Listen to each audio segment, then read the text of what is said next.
তো আজি মই ঘৰত অকলে ভোক লগাত কিচেনত গৈ চালোঁ কি আছে। এই আছে অলপমান ভাত আৰু আছে অকণমান ভাজি লেচেৰা আৰু ভেন্দি। তাৰপিছত মই কণী এটাকে বইল দি দিলোঁ আৰু একেটাকে খাই থাকিম আৰু আজি। গৰম হৈছে তো ফ্ৰেণ্ডছ, ৰেডি হৈ গ'ল মোৰ ব্ৰেকফাষ্ট। চাওক কি আছে। পইতা ভাত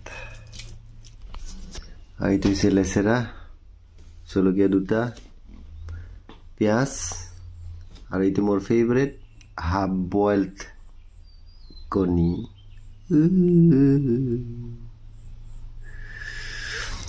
এতিয়া ভালকৈ মাখি লওঁ আৰু এতিয়া খাওঁ।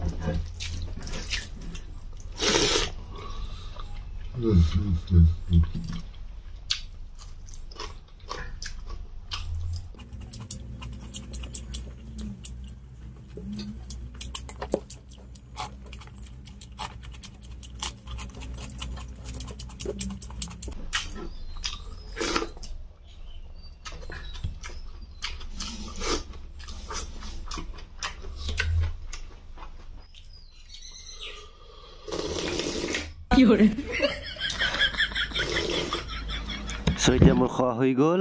এতিয়া এইটোহে চবচে বাচন ধোৱাটোহে চবচে টান কাম। দে গাইছ, বাই বাই।